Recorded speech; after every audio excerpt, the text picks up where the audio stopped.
अस्सलामुअलैकुम। आज की वीडियो में हम डिस्कस करेंगे कि बॉडी जो है वो सेल सिग्नलिंग को रेगुलेट कैसे करती है।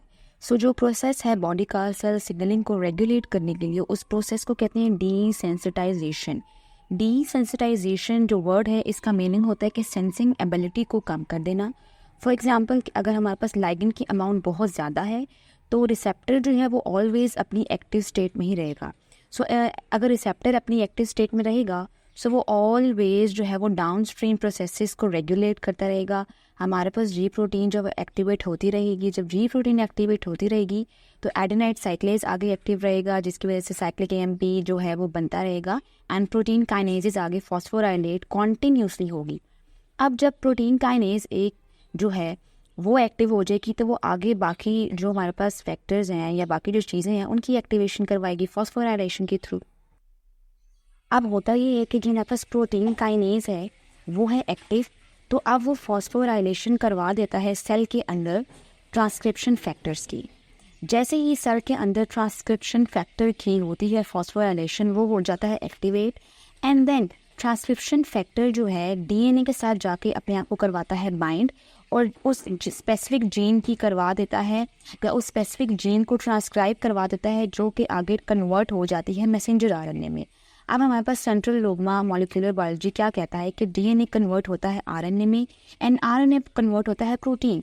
हमारे पास इनसाइड द सेल डीएनए की कन्वर्जन होगी आरएनए में एंड आरएनए से बनेगी प्रोटीन जिसका नाम है जीआरके। जीआरके जो है वो है जी प्रोटीन कपल रिसेप्टर काइनेजेस। अब जैसे कि है कि ये काइनेजेस हैं, ये क्या करवाएंगे कि ये एक्टिवेशन करवाएंगे या फॉस्फोराइलेशन करवाएंगे। तो ये जो है फॉस्फोराइलेशन करवाते हैं जी प्रोटीन कपल रिसेप्टर के सी टर्मिनल पे, जहाँ पर हमारे पास स्पेसिफिक अमीनो एसिड्स मौजूद होते हैं जिनका नाम है सीरीन और थ्रियोनिन। ये सीरीन और थ्रियोनिन सी टर्मिनल पे मौजूद होते हैं जी प्रोटीन कपल रिसेप्टर्स के। जीआरके जाकर इनकी करवा देते हैं फॉस्फोराइलेशन। अब फॉस्फोराइलेशन के रिजल्ट में क्या होता है कि हमारे पास जो रिसेप्टर होता है उसके अंदर आ जाती है कन्फर्मेशनल चेंज। फॉस्फोराइलेशन के रिजल्ट में क्या होता है कि जो हमारे पास GPCR है उसकी फॉस्फोराइलेशन से जो डॉकिंग साइट क्रिएट हो जाती है रेगुलेटरी प्रोटीन्स के लिए। अगर हम GPCRs की बात करें तो बीटा एरेस्टिन जो है वो इस केस में उसकी रेगुलेटरी प्रोटीन के तौर पे काम कर रही है। हर जो रिसेप्टर है या वो एक स्पेसिफिक लाइगेंड को ही रिस्पॉन्ड करता है। हमारे पास जो इस केस में रेगुलेटरी प्रोटीन है जो कि जाकर अपने आप को बाइंड करवाएगी GPCR के साथ, that will be the beta arrestin. Beta arrestin के अब दो रोल है।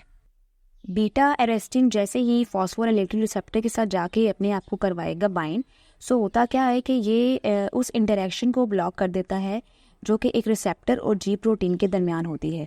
क्योंकि रिसेप्टर की एक्टिवेशन के बाद नेक्स्ट स्टेप होता है जी प्रोटीन एक्टिवेशन। अब बीटा एरेस्टिन जब फॉस्फोराइलेटरी रिसेप्टर के साथ जाके अपने आप को बाइंड करवा लेगा, वो जो जी प्रोटीन एक्टिवेशन का जो स्टेप है वो जो है वो नहीं होगा। जब जी प्रोटीन एक्टिव नहीं होगी तो अगले जो पाथवेज हैं वो भी जो है वो एक्टिव नहीं होंगे। अगला पाथवे क्या था हमारे पास कि एडेनाइलेट साइक्लेज ने कन्वर्ट करवाना होता है ATP को साइक्लिक AMP में, जिसने आगे प्रोटीन काइनेज को एक्टिवेट करवाना है। वो पूरा का पूरा पाथवे जो है वो ब्लॉक हो जाएगा। एंड सेकंड जो बीटा एरेस्टिन का रोल है वो ये है कि वो इंटरनलाइजेशन करवा देता है रिसेप्टर की। और वो कैसे करवाता है कि उसके साथ एक कंपोनेंट या एक प्रोटीन जिसका नाम है क्लेथ्रिन, जैसे ही वो बीटा एरेस्टिन के साथ आकर अपने आप को करवाती है बाइंड, होता क्या है कि वो है एंडोसिटिक मशीनरी का कंपोनेंट। जो क्लेथ्रिन है ना वो एंडोसिटिक मशीनरी का कंपोनेंट है, यानी कि उसने करवानी होती है एंडोसाइटोसिस। जैसे ही हमारे पर रिसेप्टर फॉस्फोराइलेटेड रिसेप्टर है, देन बीटा एरेस्टिन है एंड देन उसके साथ आके क्लेथ्रिन ने बाइंड किया, हमारे पास उस पोर्शन से हो जाती है मेम्ब्रेन इन्वेजिनेशन, या उसे हम कहते हैं रिसेप्टर इंटरनलाइजेशन। अब जो पूरा कम्प्लेक्स है यानी कि रिसेप्टर है, बीटा एरेस्टिन है, तो वो इंटरनलाइज हो जाएगा सेल के अंदर थ्रू क्लेथ्रिन। तो इनसाइड द सेल अब जो रिसेप्टर है उसके दो फेट्स हैं कि वो उसने आगे क्या उसके साथ होगा। या तो रिसेप्टर की हो जाएगी रिसाइकलिंग या रिसेप्टर की हो जाएगी डाउन रेगुलेशन। रिसाइकलिंग किस तरह से होगी उसकी कि वो दोबारा से जो है वो सेल मेम्ब्रेन की तरफ मूव करेगा अपनी इनएक्टिव फॉर्म में और जो है लाइगेंड को रिस्पॉन्ड करने के लिए अपने आप को रेडी कर लेगा और गिवन टाइम पीरियड में, ठीक है। एंड दूसरा होता है रिसेप्टर की डाउन रेगुलेशन। उस केस में क्या होता है कि जो एंडोसोम है वो अपने आप को फ्यूज़ करवा लेता है लाइसोसोम के साथ, और लाइसोसोमल एंजाइम्स जो हैं वो इसको डिग्रेड कर देते हैं, एंड हमारे पास रिसेप्टर जो है वो उसकी फुल डिग्रेडेशन हो जाती है।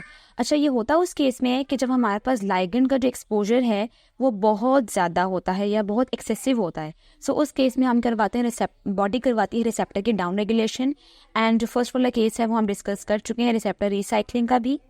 और इस तरह जो है रिसेप्टर की इंटरनलाइजेशन से और उसकी सब्सिक्वेंट रिसाइकलिंग और डिग्रेडेशन से जो है वो सिग्नल को टर्मिनेट किया जा सकता है, जिसकी वजह से सेल जो है वो लेस रिस्पॉन्सिव हो जाता है for further stimulation with the same ligand, जो कि ओवर स्टिमुलेशन को प्रिवेंट करने के लिए बहुत ज़रूरी होती है। सो ये वो पाथवे था या ये वो प्रोसेस था जिसके थ्रू जो सेल है वो सिग्नलिंग को रेगुलेट करे, क्योंकि जो सेल है उसने ऑलवेज अपनी एक्टिव फॉर्म में मेंटेन नहीं करना होता किसी चीज़ को, वो हमेशा अपनी एक्टिव और इनएक्टिव फॉर्म में कन्वर्जन्स करता रहता है, ताकि जब किसी चीज़ की रिक्वायरमेंट होती है तो वो एक्टिव होता है, जब उस चीज़ की रिक्वायरमेंट नहीं होती तो वो हो जाता है इनएक्टिव।